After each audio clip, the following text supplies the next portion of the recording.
Thank you very much, Pete. Great job you're doing, too. Fantastic job. I've never walked into a room so silent before. This is very... Oh, don't laugh. Don't laugh. You're not allowed to do that. You know what? Just have a good time. And if you want to applaud, you applaud. And if you want to do anything you want, you can do anything you want. And if you don't like what I'm saying, you can leave the room. Of course, there goes your rank. There goes your future. But you just feel nice and loose, okay, because we're all on the same team. And I was told that, sir, you won't hear a murmur in the room. I said, we got to loosen these guys up a little bit. So you just have a good time. But I want to thank Secretary Hegseth and General Kane, General Raisin Kane for a reason, they call him that. When I heard his name, I said, you're the guy I'm looking for. The Joint Chiefs of Staff and so many others in this room who together represent the greatest and most elite fighting force in the history of the world, the United States military.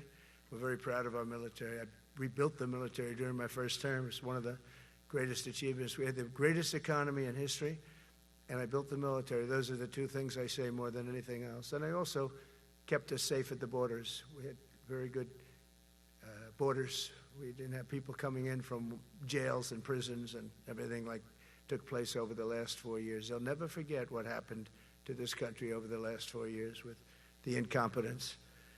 There could be no higher honor than to serve as your commander-in-chief. It is a great honor. I look at you, you're just incredible people. Central casting, I might add. To each and every one of you, I thank you for your unwavering devotion to the armed forces and to the country that we've all sworn a sacred oath to defend. We all have that oath, every one of us. I'm thrilled to be here this morning to address the senior leadership of what is once again known around the world as the Department of War. I know Pete spoke about it. He gave a great speech, I thought. Great speech. I don't want him to get so good. I hate that. You know? No, I hate it. I almost fired him. I said, you can't, I don't want to go on after that. No, he gave a great speech, but he talked about Department of War. We were sitting there. I said, didn't it used to be called the Department of War? And he goes, yes, sir. They changed it like in the early 50s. So we won the First World War. We won the Second World War. We won everything in between and everything before that. We only won. And then we went, in a way, woke. That was probably the first sign of wokeness. And we changed it to defense instead of war. And I said, what do you think? How do you think if we changed it back? Would that be a nice idea? And Pete loved it immediately. Some people thought about it. You know, they gave it a little thought. But in the end, we did it. And I have to be honest, it's so popular. I thought it would be met with fury on the left. But they're sort of giving up, I must be honest with you. They've had it. They've had it with Trump. They've been after me for so many years now. Here we are. Here we are. Come to the White House anytime you'd like. No, they've given up. They're bad, a lot of bad people. But all over, that's been so popular. It's been very popular. I really thought that we were going to have to sort of fight it through. There's been no fight. There's been no fight.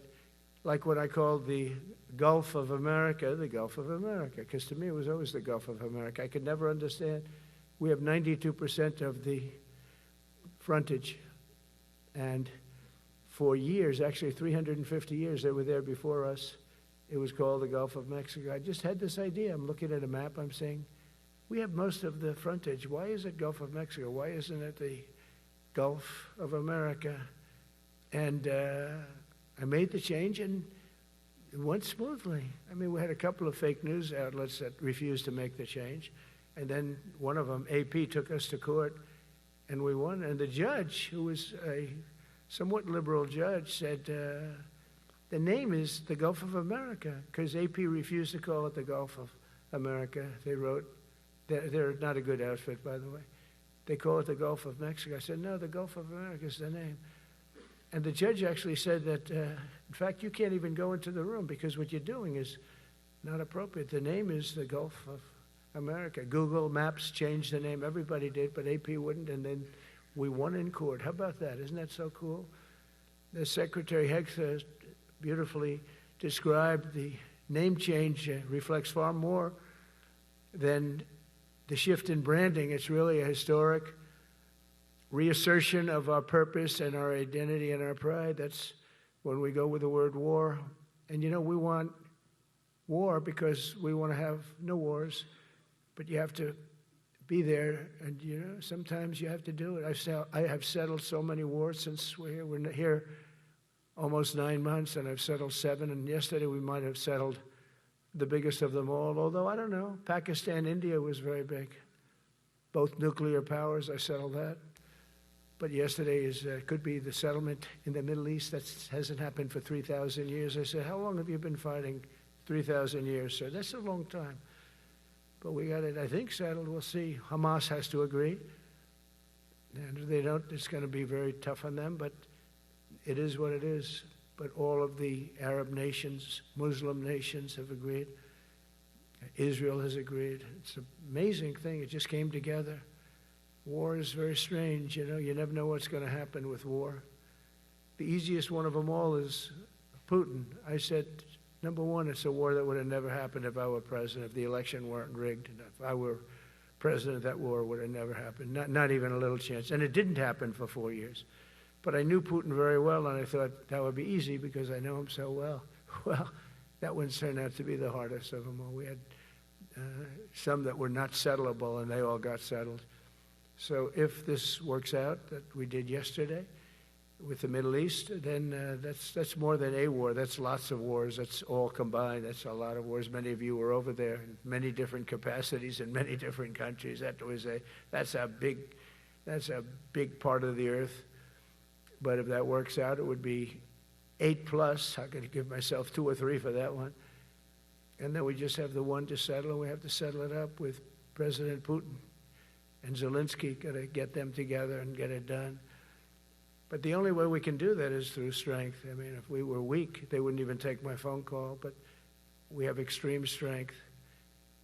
We had the horror show in Afghanistan, which is really the reason I think that Putin went in. He saw that horror show by Biden and his team of incompetent people. And that showed, I think it gave him a path in. I wasn't there any longer. I watched that, and it was so horrible. I think it was the most embarrassing day in the history of our country. And now we're back. And that's it. We're not going to have any of that crap happen, I can tell you. That was terrible, so terrible. Together we're reawakening the warrior spirit, and this is a spirit that won and built this nation. And from the cavalry that tamed the Great Plains to the ferocious, unyielding power of Patton, Bradley, and the great General Douglas MacArthur. These are all great men. In this effort, we're a team, and so my message to you is very simple. I am with you, I support you, and as president, I have your backs 100%. You'll never see me even waver a little bit. It's the way it is. And that includes our great police officers and firemen and all of these people that are doing so well. Together over the next few years, we're going to make our military stronger, tougher, faster, fiercer, and more powerful than it has ever been before. I rebuilt our nuclear, as you probably know, but we'll upgrade that also and just hope we never have to use it. We have to hope we never have to use it, because the power of that is so incredible. I see things, I don't think they'd show it to you. I really wouldn't want them to show it to you. But when you see the result of what's left, you never want to use that. Never, never, ever. We were a little bit threatened by Russia recently, and I sent a submarine, nuclear submarine, the most lethal weapon ever made. Number one, you can't detect it. There's no way. We're 25 years ahead of Russia and China in submarines. Russia's actually second in submarines. China's third, but they're coming up. They're coming up. They're way lower in nuclear too, but in 5 years they'll be equal. They're coming up. And you don't have to be that good with nuclear. You could have 1/20th what you have now and still do the damage that would be, that'd be so horrendous. But I announced that, based on his mention of nuclear, and it was really a stupid person that works for him mentioned the word nuclear, I moved a submarine or two, I won't say about the two, over to the coast of Russia, just to be careful, because we can't let people throw around that word. I call it the N-word. There are two N-words, and you can't use either of them. You can't use either of them. And frankly, if it does get to use, we have more than anybody else. We have better, we have newer, but it's something we don't ever want to even have to think about. But when somebody mentions it, that submarine started immediately thereafter. And it's just lurking, but I'm sure we're not going to have to use it. But it's an amazing, it's undetectable, totally. Ours is, theirs isn't. Theirs are totally detectable. We can detect them easily. We go right to the spot. But we have genius apparatus that doesn't allow detection. It doesn't allow detection at all by anybody above water or below water. It's incredible. We're way ahead of everybody in that and other things. As a result of the exciting renewal of the spirit of our armed forces, and that's what it is. It's really reaching that spirit, unprecedented heights. Over the past 8 months, new enlistments, I'm so proud of this, have surged to record highs, the highest we've ever had. And we used to have recruiting shortages. If you remember, about a year and a half ago, I was at the beginning stage of a campaign, and things came out that you couldn't get people to join the armed forces. And by the way, the police also. Fire department. I always put the fire department in because they're great. They're great. And I got 95% of their vote, too. That helps. When you get 95% of their vote, you always have to mention them. But they're great. And they're brave in our inner cities, which we're going to be talking about, because it's a big part of war now. It's a big part of war. But the firemen go up in ladders, and you have people shooting at them while they're up in ladders. I don't even know if anybody heard that. And I said, don't talk about it much, but I think you have to. Our firemen are incredible. They're up in one of these ladders that goes way up to the sky, rescuing people, and you have animals shooting at them, shooting bullets at firemen that are way up in death territory. You fall off that ladder, it's over. It's over. They don't even have to inspect you when you hit the ground. And you have people shooting bullets at them in some of these inner cities. We're not going to let that happen. So I always mention the firemen because that's actually a big problem we have. They are unbelievable. Like you, they're unbelievable people. For the first time on record in 2025, the Navy, Air Force, and Space Force all met or surpassed their recruiting goals 3 months early. That never happened before. And the Army did even better. Congratulations, Army. They met everything. And these were the highest standards because we're making it larger. So these were much higher standards than you had 4 years ago, 3 years ago, during the sleepy Joe Biden era. And the Army did it 4 months early. And you remember, a year and a half ago, they said the big stories that we're way behind with the Army, Air Force, the Navy, the Marines. We're way behind, Coast Guard.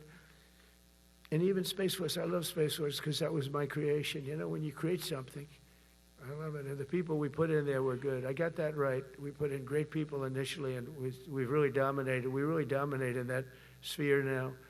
We're way behind China and Russia, and now we dominate. Space Force turned out to be a very important thing. I said from the beginning, you know, when Biden came into office, he wanted to terminate it. He said, and this thing called Space Force, so we could get rid of that. And he got hammered by the people in this room for even suggesting it, because it's very important, one of the most important. And as time goes by, it'll get more and more important. But we're now at 106% of our recruiting targets for the year, and that's the best in far more than a generation. And for the Marines, morale is so strong that the Marine Corps will meet its 2026 retention targets before the end of October, which never happens. And that's the earliest it's ever happened in the history of our country. And it makes you feel good, you know. I felt guilty. I'd go make a speech in front of never people like you. You are the leaders, but people, soldiers. And I felt embarrassed because there'd be stories about, we couldn't fill up our Army, Navy, Air Force. We couldn't fill them up. And it was headlines. It was during Biden's 4 years. The autopen, I call them the autopen. It's, how would you like to have your thing signed by an autopen? When I have a general and I have to sign for a general because we have beautiful paper, the gorgeous paper, I said throw a little more gold on it. They deserve it. I want the A paper, not the D paper. We used to sign a piece of garbage. I said, this man's going to be a general, right? Yeah. I don't want to use this. I want to use the big, beautiful, firm paper. I want to use the real gold writing when you talk about the position, and they're beautiful. And but how would you like to have that where some kid sitting in the back office is having it signed with an autopen? I thought about it, and I thought about you people first, admirals, generals. I said, somebody works his whole life. He gets into maybe the academies or wherever, but however you got there, and you go through years of work, and now you become an admiral or a general or whatever. And when you do, the President of the United States signs your commission, as you know, and that commission is beautifully displayed. And I sign it. Actually, I love my signature. I really do. Everyone loves my signature. But I signed it very proudly, and I always think to myself, how can you have an autopen sign this? It's just so disrespectful. To me, it's just totally disrespectful. And it turned out that almost everything he did was signed by autopen, except for when he gave his son, Hunter, pardon. He signed that one. And that's actually the worst signature I've ever seen. That was the bad. The autopen looks much better. But as leaders, our commitment to every patriot who put on the uniform is to ensure that American military remains the most lethal and dominant on the planet, not merely for a few years, but for the decades and generations to come, for centuries. We must be so strong that no nation will dare challenge us, so powerful that no enemy will dare threaten us, and so capable that no adversary can even think about beating us. And we've had it recently. I had India and Pakistan were going at it, and I called them both. And in this case, I used trade. I'm not going to trade with you. Used to two nuclear nations, big nuclear. And no, you cannot do that. I said, yes, I can. You go into this freaking war that I'm hearing about. Actually, they just shot down 7 planes. 7 planes, it was starting. There's a lot of bad blood. And I said, you do this, there's not going to be any trade. And I stopped the war. It was raging for 4 days, but that was just the beginning. And we stopped it. It was a great thing. And the Prime Minister of Pakistan was here, along with the Field Marshal, who's a very important guy in Pakistan, and he was here 3 days ago. And I didn't even realize it as beautiful as he said it, but he said that to a group of people that were with us, 2 generals, but a group, he said, this man saved millions of lives because he saved the war from going on, and that war was going to get very bad, very, very bad. President Trump saved millions and millions of lives. That was a bad war. And I was very honored. I loved the way he said it. Susie Wiles was there. She said that was the most beautiful thing. But we saved a lot of them. Saved a lot of them. Even in Africa, we saved the Congo with Rwanda. They've been fighting for 31 years, 10 million people dead. I got that one done. And very proud of it. So if this works out, we'll have 8 in 8 months. That's pretty good. Nobody's ever done that. Will you get the Nobel Prize? Absolutely not. They'll give it to some guy that didn't do a damn thing. They'll give it to a guy that wrote a book about the mind of Donald Trump and what it took to solve the wars. And he'll get the Nobel Prize will go to a writer. No, but let's see what happens. But it's be a big insult to our country. I will tell you that. I don't want it. I want the country to get it. But it should get it because there's never been anything like it. Think of it. So if this happens, I think it will. I don't say that lightly because I know more about deals than anybody. This is what my whole life was based on. And they can change, and this can certainly change. But we have just about everybody. We have one signature that we need, and that signature will pay in hell if they don't sign. I hope they sign for their own good and we create something really great. But to have done 8 of them is just like such an honor. And then we have Putin and Zelensky. The easiest one of them all. I said, that one I'll get done. I thought that was going to be first. The others were much harder, some of them. Azerbaijan this was going on for 36 years. They said, it's not solvable, sir. Don't do it. I said, I will do it. I will do it. And I got on the phone with the 2 countries. They were great. They were great. I knew immediately. I knew as soon as I started talking to them, we're going to solve that war. We did. Now they're so happy. Now they're friends. One said he's been president for 32 years, 22 years. He said, for 22 years, I did nothing but kill his people. They were in the room together at the Oval Office. And they started off spread like this. I have the beautiful Resolute desk. And one was here, and one was here. You couldn't get further away. That's the furthest I've ever seen 2 people in front of me. And as the hour went by, they got closer, closer, closer. And at the end of the hour, we had it done. And they hugged and hugged and hugged. And I said, that's so nice, and you're going to remain friends. And I spoke to them, one of them the other day. He said, no, he's now my friend. But for 22 years, he's been the head of Azerbaijan for 22 years. And the other guy, great guy too, 7. And you know that war, that was a war that was not solvable. He said for 7 years. The other one said for 22 years. All I did was kill his people. That's all I've done. I said, well, we're going to put a stop to that. So we solved that. So it's a great thing. It's a great feeling. You're saving Kosovo and Serbia. You're saving so many lives doing this if you can do it. But our people deserve nothing less than the very best, and we're never going to let them down. And if we can solve wars instead of you having to fight wars, wouldn't that be wonderful, right? Wouldn't that be wonderful? That's why one of the first executive orders I signed upon taking office was to restore the principle of merit. That's the most important word, other than the word tariff. I love tariffs. Most beautiful word. But I'm not allowed to say that anymore. I said tariff is my favorite word. I love the word tariff. We're becoming rich as hell. We have a big case in front of the Supreme Court, but I can't imagine. Because this is what other nations have done to us. And we have, great legal grounds and all, but you still have a case. It would be very bad if something happened. But I said, my favorite word in the English dictionary is the word tariff. And people thought that was strange.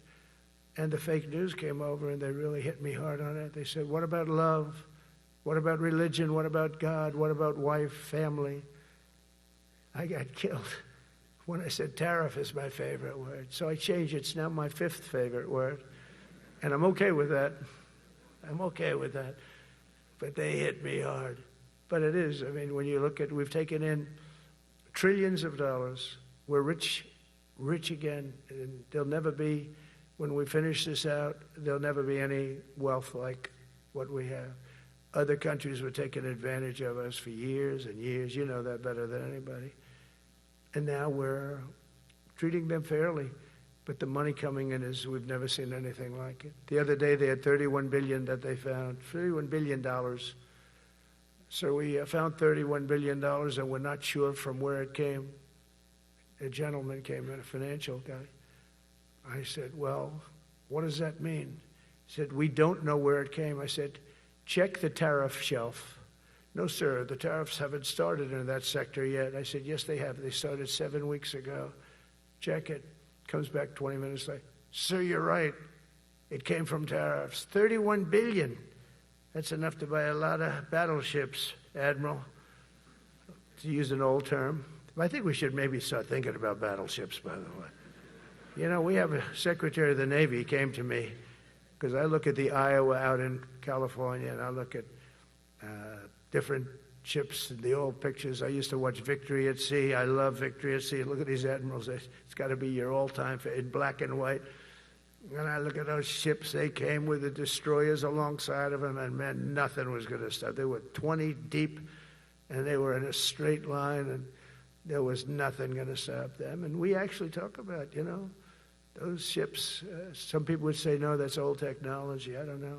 I don't think it's old technology when you look at those guns, but it's something we're actually considering, the concept of battleship. Nice 6-inch sides, solid steel, not aluminum that melts if it looks at a missile coming at it. Starts melting as the missile's about 2 miles away.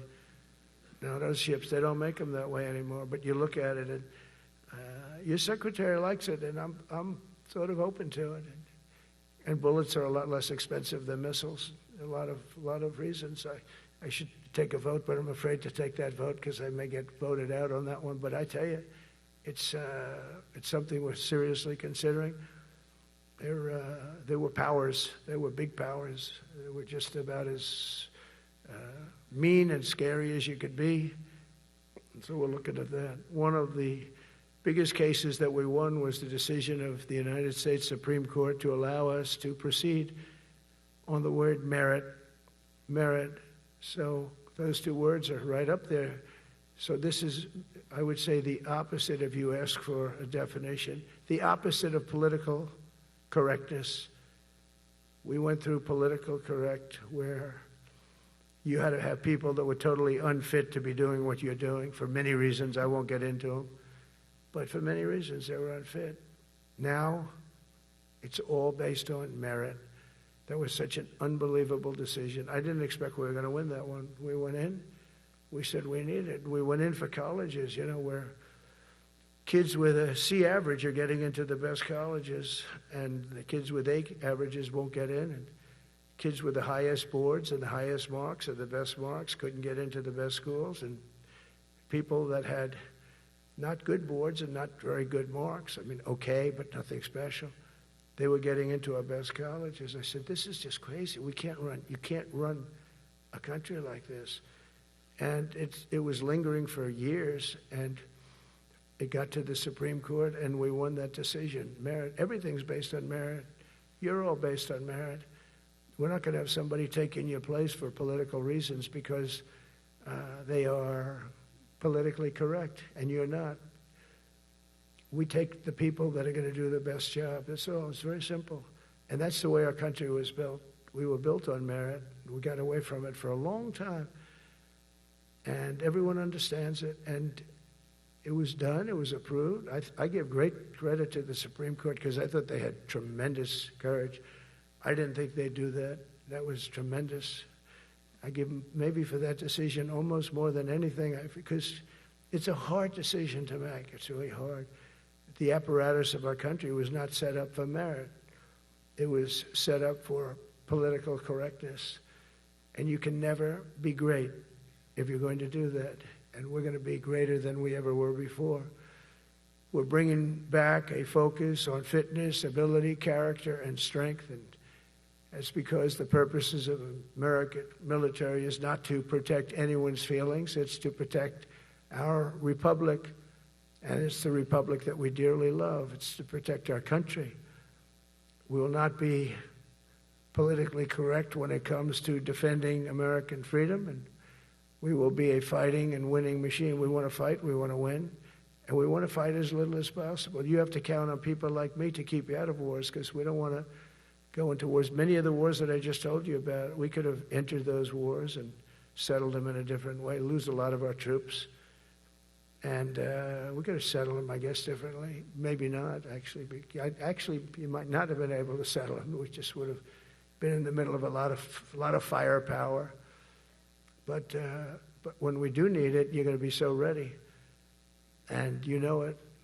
But very importantly, with that goal in mind, I've committed to spending over $1 trillion on our military in 2026, and that's the most in the history of our country. $1 trillion. That's a lot of money. I hope you like that. Ma'ams and sirs, I hope you like it. That's a hell of a lot of money. We have the best of everything. Every branch is seeing major investments. And as I announced in the Oval Office in March, we are rapidly moving forward with the first ever 6th generation fighter jet. I didn't name it. I did not name it. Boeing came in and they said, sir, this is our submittal. It's the greatest fighting jet ever done. And, you know, they're testing all these planes. All the companies are testing, and this one tested like through the roof. And they said, we'd like to name it the F-47. I said, all right, let me think about it. Then after thinking for about 2 seconds, I said, okay. You know what that means, 47, I'm 47. So I'm 45, 46, and 47, you know, if you think about it. I just don't want the credit for 46. I don't want to have their open borders and people coming in from all over the world, including jails and mental institutes. I don't want that on my record, but I like having it. We're investing tens of billions of dollars in modernizing our nuclear deterrence capabilities like never before. And we've begun construction on what we call the Golden Dome missile defense shield. It'll be the most sophisticated in the world. You watched it do well until they had some problems at the end with a little bit of a lack of ammunition, defensive ammunition, but they've got that taken care of. But I tell you, it's what we're doing is so good, and we deserve it. You know, we help other countries with it. We don't have it ourselves. And Canada called me a couple of weeks ago. They want to be part of it. To which I said, well, why don't you just join our country? You become 51, become the 51st state, and you get it for free. So I don't know if that made a big impact, but it does make a lot of sense. It actually makes, because they're having a hard time up there in Canada now, because as you know, with tariffs, everyone's coming into our country. We have more investment than we've ever had before, $17 trillion coming in. As an example, in 4 years, Biden didn't have $1 trillion. We have $17 trillion more than that in 8 months coming in. And they're coming in from Canada, Mexico, from Europe, from all over. AI, auto plants. Everybody's coming back to the United States. Under my budget, we will be expanding the U.S. Navy by at least 19 ships next year, including submarines, destroyers, assault ships, and more. And it's going to be much more than that as we go along, because we basically don't build ships anymore. We do build submarines, but we don't build ships. Do you know in the Second World War, they were freighters and different types, but we were doing a ship a day, and now we don't do ships. And I'm not a fan of some of the ships you do. I'm a very aesthetic person, and I don't like some of the ships you're doing aesthetically. They say, oh, it's stealth. I say, that's not stealth. An ugly ship is not necessary in order to say you're stealth. By the way, the B-2 bombers were incredible. That is stealth. They went into that. I was with General Kane and Pete were in we call it the war room, but we're watching them go in, and they were totally untouched. They were not seen. They were literally not seen. They dropped their bombs. They hit every single one of them, hit its target. It was total obliteration. CNN, when we came back, fake news CNN, oh, their camera just went off. You know, their camera, every time I mention they turn the camera off because it's never good. They say, this is a problem. But I don't blame them. You're better off keeping it off. But they have some scammer reporter who started saying, without any knowledge, that he may not have hit the targets as well as they thought. It may not have been obliteration. He did hit the targets, and I got to give us a little credit, right? It was obliteration, it turned out. The Atomic Energy Commission said it was obliteration. Not only did they hit the target, they had these chutes. And think of this here. Way up in the sky, there was no moon. It was dead dark. You couldn't see a thing. You couldn't see them. But they had, I guess, a beam going right into these chutes. Every single one of those bombs went right down those chutes into a granite mountain. I think it's the last time they're going to build air chutes. They had these air chutes that were nice, beautiful. They were meant for us. But it was total obliteration. And now they give us credit for that. But these people were phenomenal. I tell you, for the Air Force people here, you can be very proud. That B-2, we just ordered a lot of new ones and updated ones, but I'd take the other ones. Let me tell you, they couldn't have worked any better. So they flew for 37 hours total, back and forth, no stops, no nothing. We had 52 tankers loading them up. And that's a job I wouldn't necessarily want too much, flying a tanker, loaded up with hundreds of thousands of gallons of fuel. I don't know if I'd do that job. I asked the question, what happens if it gets hit? Sir, you don't want to know about that, right? I don't want to know about that. But those guys, they just hear us. They're incredible. I had them all to the Oval Office. We had the B-2 pilots and a lot of the people, even the people that took care of them, the maintenance people, just as important. We had them all to the White House, gave them a big party on the lawn, brought some of them into the Oval Office. But on top of all this, we'll deliver a hard-earned pay raise of 3.8% to every soldier, sailor, airman, Coast Guardsman, Space Guardman, and Marine, something you weren't getting from the past administration. They did not treat you with respect. They're Democrats. They never do. Not only are we rebuilding our great strength, but for the first time in years, my administration is actually using that strength to defend the core and vital interests of America. And very simply, we are putting America first. And I have since I've been elected. I've always put America first. It's sort of simple, you know, when you think. My campaign was run on common sense, and we did great. We got the highest numbers ever received in terms of districts. You know, they have it broken up, 2,500 versus 525. We won every swing state. We won the popular vote. We won everything. We won everything. You have to take a look at the map. It's almost entirely red, except there's a little blue line on each coast, and I think that's going to disappear too. We did really great, and part of it is because of our success with the military, the rebuilding of the military, the vote that I got from the military, and they're vicious people, you know, that we have to fight, just like you have to fight vicious people. Mine are a different kind of vicious, but they spread all these horrible, you know, they made up statements and said what I said about everything, but even about the military. But fortunately, the military didn't believe it. It's hard. You know, they make up a statement and they said, you say it. We had 25 people that said he never said that. 25. We had 25 affidavits. And they said, well, we're going with it anyway. You know, these sleazebags. And it's why the press is really losing all power, because people aren't believing it. We need an honest press. We need borders. We need borders, we need an honest press, we need fair elections. I mean, those three things. And we don't have an honest press. We have a really corrupt press, but we fight through the corrupt press. And the people understand you have to do this stuff a lot. You have to go on television a lot because you can't get a fair shake if you're going to rely on somebody else. They don't understand. They've destroyed the image of media now is at the lowest point it's ever been. It's lower than Congress. Can you believe that? It's something.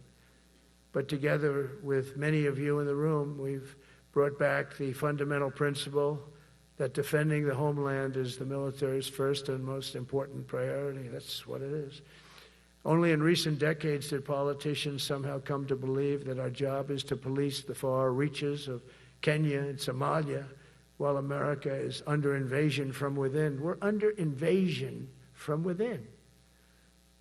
No different than a foreign enemy, but more difficult in many ways because they don't wear uniforms. At least when they're wearing a uniform, you can take them out. These people don't have uniforms. But we are under invasion from within. We're stopping it very quickly. After spending trillions of dollars defending the borders of foreign countries, with your help, we're defending the borders of our country from now on. We're not going to let this happen. Biden let people come in from prisons, mental institutions, drug dealers, murderers. You know, we had 11,488 murderers allowed into our country by this guy who had no clue. He had no clue. He shouldn't have been there in the first place, but he had no clue. The people that ran the office, the White House, were people that surrounded him, radical left lunatics that are brilliant people, but dumb as hell when it came to policy and common sense. And they allowed people from all over the world, from the Congo. They opened up prisons in the Congo. They came into our country totally unmatched, unvetted, unchecked. And from all over, South America, not just South America. You know, you think South America, no, but from all over. A lot came in from Venezuela. Venezuela emptied its prison population into our country. That's why they have Tren de Aragua, one of the worst gangs ever. But we took care of them. We took good, strong care of them. And I just want to thank the National Guard in Washington, D.C. It was It's embarrassing to say this. Now I can say it because we solved it, but Washington, D.C. was the most unsafe, most dangerous city in the United States of America, and to a large extent, beyond. And beyond that, you go to Afghanistan, they didn't have anything like that. You go to countries that you would think there's problems, they didn't have that. And now Washington, D.C., after 12 days of serious, serious intensity, we took out 1,700 career criminals. If you have 5 career criminals, they can make your numbers look very bad because they'll commit many crimes a day. But we took out 1,700, and they took them out. There was no doubt who the boss was. They did an unbelievable job. Then they started even cleaning. I said, I don't want them doing that, sir. They were cleaning it up. I drove through it 2 days ago. It was beautiful. People are walking down the street holding hands, man and wife, coming from Iowa. They're not worried about being shot. Washington, D.C. is now a safe city. In fact, I went out to dinner with my crew. I haven't done that. In theory, I wouldn't do it. And I felt totally safe. And nobody's been attacked. Nobody's been hurt. Washington, D.C. went from our most unsafe city to just about our safest city in a period of a month. We had it under control in 12 days, but give us another 15, 16 days. It's perfect. And people other than politicians that look bad, they think, the Democrats run most of the cities that are in bad shape. We have many cities in great shape too, by the way. I want you to know that. But it seems that the ones that are run by the radical left Democrats, what they've done to San Francisco, Chicago, New York, Los Angeles, they're very unsafe places. And we're going to straighten them out one by one. And this is going to be a major part for some of the people in this room. That's a war too. It's a war from within. Controlling the physical territory of our border is essential to national security. We can't let these people in. We had no people enter in the last 4 months. 0. Even I can't believe that. We had millions coming in, pouring in. 25 million all told. And of those 25 million, many of them should never be in our country. They would take their worst people and their people from prisons and jail, and they'd put them in a caravan and they'd walk up. CNN was interviewing one person. Oh, why are you coming? I want freedom. Good. Were you in jail? Yes. For what? Murder. He said, you had to see this anchor, a young woman. She's like, I couldn't believe. She'll probably lose her job. But because the left doesn't want to hear that. But we're running it based on common sense and based on love of our country. But I want to salute every service member who has helped us carry out this critical mission. It's really a very important mission. And I told Pete we should use some of these dangerous cities as training grounds for our military, National Guard, but military. Because we're going into Chicago very soon. That's a big city with an incompetent governor. Stupid governor, stupid. They threw him out of his family business. He was so stupid. I know the family. He becomes governor. He's got money. Not money that he made, but he ran for governor, he won, and now he criticizes us all the time. And last week they had 11 people murdered, 44 people shot. The week before that they had 5 people murdered, 28 people shot. Every weekend they lose 5, 6. If they lose 5, they're considering it a great week. They shouldn't lose any. You shouldn't lose any. This is civilization. And he's always up there saying, we're in very good shape. We don't need the military. No, they need the military desperately. How about Portland? Portland, Oregon, where it looks like a war zone. And I get a call from the liberal governor. Sir, please don't come in. We don't need you. I said, well, unless they're playing false tapes, this looked like World War II. Your place is burning down. I mean, you must be kidding. Sir, we have it under control. I said, you don't have it under control, Governor, but I'll check it, and I'll call you back. I called her back. I said, this place is a nightmare. It's certainly not the biggest, but it's one of the worst. It's brutal. They go after our ICE people, who are great patriots and tough job too, but they love it. They love it because they're cleaning up our country. And so you look at some of the things where they took over parts of Seattle. They actually took over a big percentage of Seattle. Think of that. You remember that. That was a while ago. And I sent in the troops, and they were gone. As soon as I sent them in, when we send in the troops, if you have a real leader that says you got to do what you have to do, I put that out the other day. You got to do what you got to do, because we don't want our people hurt as they stand by. I was watching during Biden, there were troops standing up like this, brave, standing up at attention, the way I should stand all the time. And I'm like this, and people are standing, and their mouth is this far away from their mouth, and they're spitting at them, and they're screaming at them. And that soldier standing there, he wants to knock the hell out of the person, but he's not allowed to do anything. So they just stand there, and they get abused. And a woman was this far away from his face, and she starts spitting in his face, and he's not allowed to do anything. If it's okay with you, generals and admirals, I've taken that off. I say, they spit, we hit. Is that okay? I think so. They spit, it's a new thing. They spit, we hit. How about the cars, where the cars are coming out? They get brand new cars, Border Patrol, ICE, beautiful, nice new cars. And they're driving along, and they have to go through a gauntlet of rocks being thrown at the car. So here's this beautiful brand new car. By the time it goes 100 yards, it's destroyed. These guys have pretty good arms, some of them. And they're throwing bricks at full force into the window and into the car. It looks like it's a war zone. And I said, never let that happen again. From now on, if that ever happens, and I say it here, you get out of that car and you can do whatever the hell you want to do. Because those people are you can die from that. Those bricks go through the windows. You can die. They'd like it to. They'd like it to go through the window. But this was a couple of months ago. They just kept driving, and bricks are hitting the car. And I said, why aren't they stopping? Because they were under orders from the past administration, never stop. But that's different with us. We stop. And since I gave that order, we haven't had that problem. It's very interesting. It's amazing. It's just like in Venezuela. You've seen the boats going. We can't find any more boats. They're carrying drugs, massive. Every boat kills about 25,000 people. That's what they have. They had fentanyl mostly and a lot of other drugs.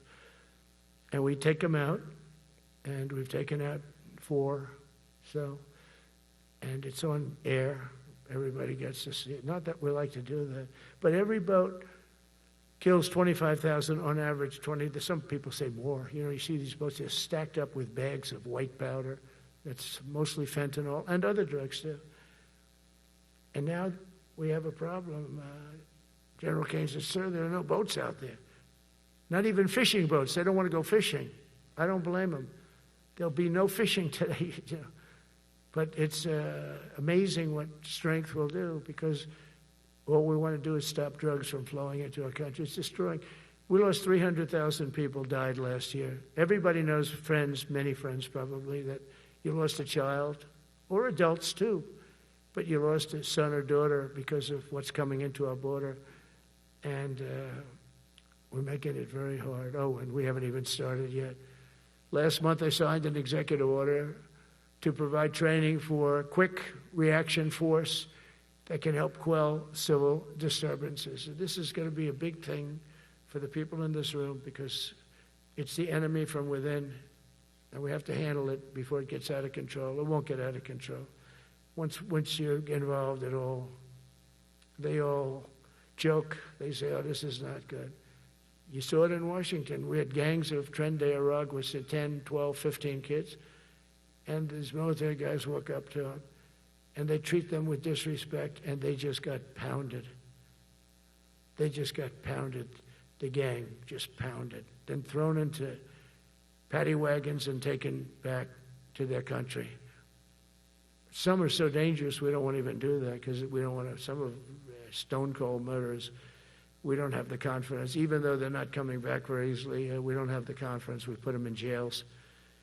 But these service members are following in a great and storied military tradition, from protecting frontier communities to chasing outlaws and bandits in the Wild West. And our history is filled with military heroes who took on all enemies, foreign and domestic. You know that phrase very well. That's what the oath says, foreign and domestic. Well, we also have domestic.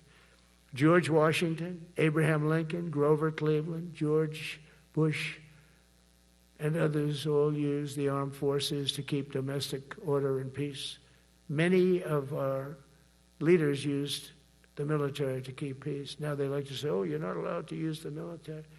And you know what the people say? The people in those cities where they're being raped and shot and beat up, you know what they say? We love the military. You ever see where they interview the people on the street?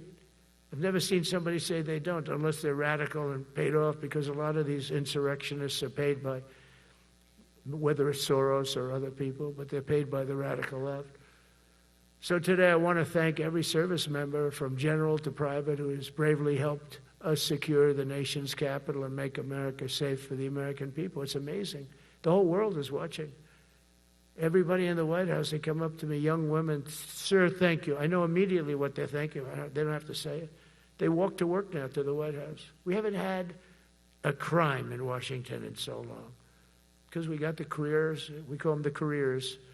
We got these lunatics out, and they'll never be any good. You know, I hate to tell this to the liberal media. You could spend time with them. You could do whatever you want. You could send them to the finer schools, which they couldn't get into anyway, mentally. They couldn't get in, but no matter what you do, they'll never be good. They're bad. They're career criminals. I don't know, maybe they were born that way. Some people don't like me to say that, but maybe they were. Certainly some were. Together with the leaders here today, we're also restoring a needed focus on defeating threats in the Western Hemisphere. Throughout this region, cartel terrorists have been allowed to wage a relentless campaign of death and destruction on our country, all because we had weak leadership on top. And we did a great job with it first term, but this is something else what we're doing now. We're taking it to the next level, probably next level times 3. But we had COVID come up, and we had to take care of that. We did a great job with COVID. We had the therapeutics, it's just Regeneron, so many things we did for COVID. But we had to focus on that, and every other country in the world was being decimated by COVID. So we had to change gear a little bit to take care of that. But under our leadership, the military is now the knife's edge in combating this sinister enemy. We have to put the traffickers and cartels on notice, and we've done that. And we put them, a lot of them, we've called them a terrorist organization, which is actually a big thing to do. Nobody's done it, but I've done it with a lot of them. It gives you a tremendous advantage. If you try to poison our people, we will blow you out of existence, because that's the only language they really understand. That's why you don't see any more boats on the ocean. You don't see any boats. Around Venezuela, there's nothing. As president, I will never hesitate to defend our people from threats of violence, from the horrible plague that's taking place from within. The Iran nuclear power, the Iran, all of the great power that we thought existed, we blew it out to kingdom. We took advantage of it, and we just really took advantage of it, and it was a beautiful thing to see, and that's what military power can achieve. That's why I chose Raising Cane. He's fantastic, by the way. I hope you all agree. If anybody disagrees, could I please have your hand? Who disappears that Raising Cane is no good? Just raise your hand. I don't see any hands raised. All right. That means you're okay. That means that he's okay now, but I saw his results. You know, he took out ISIS. I was told it was going to take 4 years. It took 4 weeks. I went to see him, and he took him out in 4 weeks, knocked him out, knocked him to hell.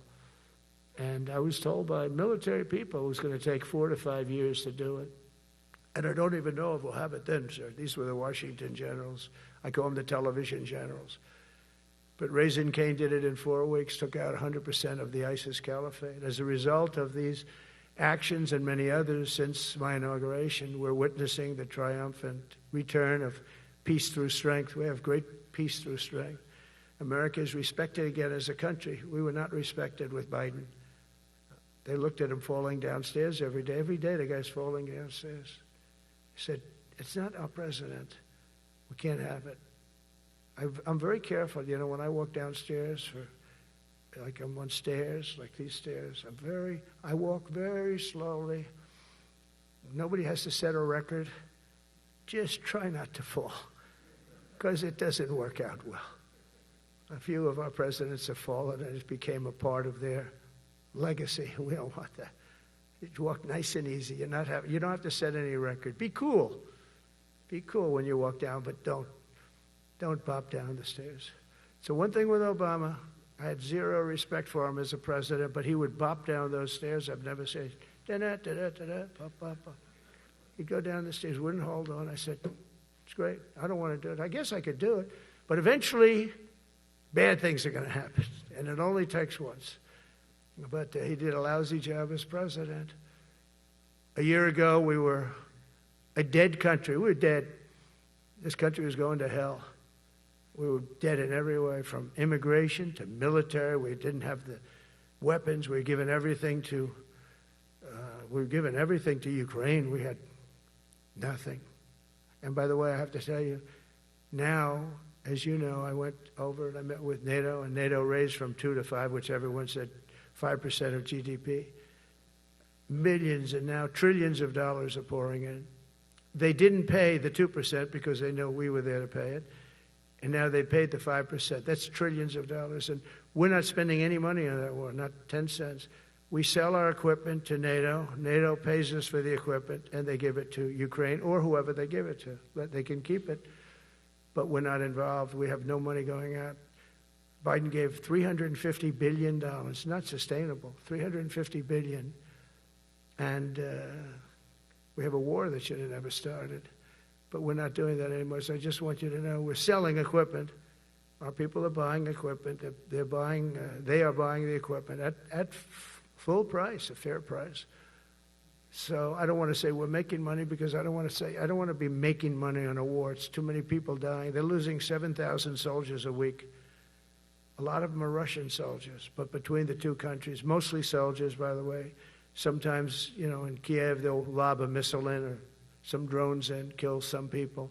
But mostly it's soldiers. Russia and Ukraine are losing 7,000 souls. And, you know, they're not American. They're not us. They're not you. We have a special obligation. But they're soldiers. They're young people. They leave their parents. They wave goodbye. And then 2 days later, they're blown up so unnecessarily. And so that's the primary reason I want to get it done. We got to get it done. It's crazy what's going on. That's the worst war that there's been since World War II. The number of soldiers that are being killed there is just crazy. From 5,000 to 7,000 soldiers die a week. Think of that. So I think we'll get that done. But that's turned out to be the toughest one. I'm so disappointed in President Putin. I thought he would get this thing over with. He should have had that war done in a week. And I said to him, you know, you don't look good. You're 4 years fighting a war that should have taken a week. Are you a paper tiger? And it's a shame, but I think eventually we'll get that one done, just like in theory, I want to knock on wood, because you never know. It's like we're going to have the Middle East done, which is actually a much harder thing to do. I mean, thousands of years. But we have to get that war done. So now just think of it, we're a dead country. I was with the King of Saudi Arabia, a great guy. I was with the Emir of Qatar. I was with the great leadership of UAE. I was over there. We brought back $2 trillion and more. They ordered 200 planes, Boeings. They ordered so much, and they were great. But they all said essentially the same thing. They said, 1 year ago, you were a dead country, and now you're the hottest country anywhere in the world. We're the hottest country in the world right now. The absolute hottest country in the world. There's nobody even close. Putin said that to me. We met in Alaska, had a good meeting. Then he went back and started sending drones into Kiev. I thought we had a good meeting. But it's one of those things. But we were a dead country a year ago, and now we're the hottest country anywhere in the world. Think of that. You can be proud of that. And you must have felt like hell when you have a wife or a husband at home, and you used to read the numbers that we can't get people to join the Army, Navy, Air Force, Marines, Coast Guard, you must have felt like, I have a job that nobody wants. That doesn't feel good. Well, now you have a job that is brimming over with people wanting it. They want it. And you're able to get a much higher quality because now you have your choice. You want so many. And we're going to have many, many people that aren't going to be able to join because of the fact that we don't need them at this moment. But think of it, what a difference that is from, I could just imagine 2 years ago, you're reading front page articles in the New York Times, of course, and Wall Street Journal. They always give us unfair stories. But they played it so big. They were playing it so big. Nobody wants to join the Army, the Marines, the Air Force. They don't want to join.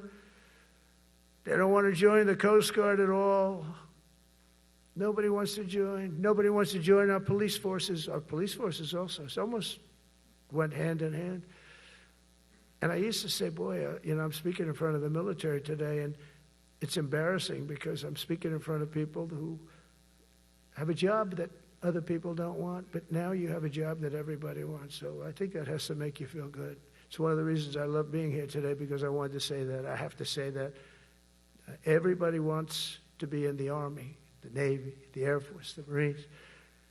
If you think the Coast Guard and Space Force, our beautiful Space Force, it's a whole different world. And now they're signing up, by the way, seriously big numbers for the police. Dangerous job, isn't it? Huh? Fire department. But that's the paving the way for progress once thought almost impossible. I mean, a year ago, you wouldn't have thought that was possible. A year ago, they were talking about making the military smaller because they can't get the people to join. We're thinking about making it larger because we have so many people. And it's nice to be able to cut people because of merit that aren't really qualified for any reason, a physical reason, a mental reason. You don't have to take them anymore because you have the pick of the litter, and they all want to be with you. They all want your job. They want to be with you. They want to work with you. They'll even take your job, Got to be a little bit sharp. You got to watch it. But everybody wants to be doing what you're doing now. What a difference. When I speak to you, and I can say that as opposed to a couple of years ago when I was talking to rooms where they were desperate to get people and they couldn't get them. What a difference a presidential election can make. That's all it is. It's just a presidential election. Yesterday at the White House, we put forward a plan for peace in Gaza. We announced it, and we're going to create something that was my idea, but unfortunately I got drafted. It's going to be called the Board of Peace, and it's going to reign over that territory, and we're going to get that done. And they asked if I'd be the chairman of the Board of Peace. I wasn't counting on that. I had the idea for the Board of Peace. But I'd said yes, and I guess because of that, every leader, everybody wants to be on the Board of Peace. And we're going to watch over that very volatile part of the world and keep it non-volatile so you don't have to get involved. We want to save you for other things or save you for nothing from that standpoint. We don't want you fighting wars, but if you have to, you're the most lethal fighting force in the world. And I would say that even 2-3 years ago, but now I say it with great enthusiasm. It's so true. And we're striving tirelessly to end the terrible war in Ukraine. And as you know, we're also working hard to get the allies to share more of the burden of our defense. Much of that has really already taken place. But all NATO members have committed to the increase that I talked about. Think of that. That was unthinkable. It used to be 1%, then we got it up to 2% in my last term. And they did not like it. And now I got it to 5%. And I get along great with all of them. In fact, they call me the president of NATO. I said, I don't think so. But they're great.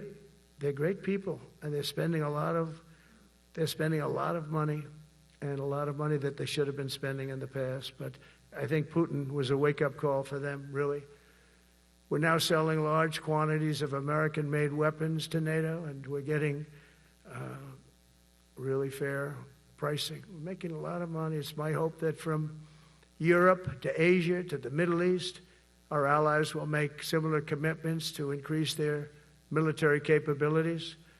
And this will greatly strengthen our alliances, and also it will make war far less likely. You know, if you're a strong presence like we are such a strong presence now. And I go around bragging about that. I said, we have the strongest military anywhere in the world. I say it. You never heard Biden say that. You never heard him say anything. But you never heard him say, did you ever hear him say, we have the strongest military? He doesn't say that. I say it. We have the strongest military anywhere in the world. We have great leadership. And I'll tell you, Pete and General Kane, all of the people that I've met that have been lifted up in rank. And we got many of them out of here, too. I'll be honest with you. Didn't like doing it, but we got many of you out of here because we weren't satisfied. We know everything about everybody. It'll also help the United States rapidly rebuild our defense industrial base. Each of you can play an important part in getting allies to do their part. So to that end, Secretary Hegseth will soon be announcing major reforms to streamline military acquisitions and expedite foreign military sales. We have tremendous numbers of countries that want to buy our equipment, and, you know, in many cases it takes too long. They're backlogged. We're backlogged on all the equipment, which is something that's new to us a little bit. And I told those companies, you better get your ass going because we're selling you a lot of equipment. We're getting countries to buy your equipment. You got to produce the equipment. Some of the countries, I'm not going to mention, but some of the countries are buying a lot. And that's a good thing. They're on our side. 95%. I'll never say 100% because it can always turn, right? You know about that. But they're on our side. The problem is we have to get the companies that make this equipment. And we make the best equipment in the world, but they got to make it faster. We have orders for the F-35. We have orders for everything. The new F-47. We have orders for everything. They got to make it faster. A lot faster. Ammunition they have to make faster. In the coming months, we'll be making even more historic announcements to fully embrace the identity of the Department of War. I love the name. I think it's so great. I think it stops wars. The Department of War is going to stop wars. If we are as ruthless and relentless as our enemies, the United States Armed Forces will be totally unmatched in the future. We have a group of enemies that are very ruthless and very smart, but they can't match us. They can't match us. They don't even come close to matching us. Again, you know, it's very important for me to say we are the greatest military in the world, but we make the best equipment in the world. I watched our anti-missile missiles. I watched our Patriots just knock things out like a needle, hitting another needle on the stage. There's a needle up there, and you send another needle up, and it hits it every time. During the war, we went 14 for 14. We had 14, this is with Iran, we had 14 missiles coming at us. All 14 were knocked out of the sky, every one of them. We make the best equipment. From Sparta to Rome, to the British Empire, to the United States of America, history has shown that military supremacy has never been simply a matter of money or manpower. At the end of the day, it is the culture, spirit of our military that truly sets us apart from any other nation. Our ultimate strength will always come from the fierce people, and those brilliant people with such pride, and the unbending will and the traditions of excellence that have made us the most unstoppable force ever to walk the face of the earth. And that's what we are.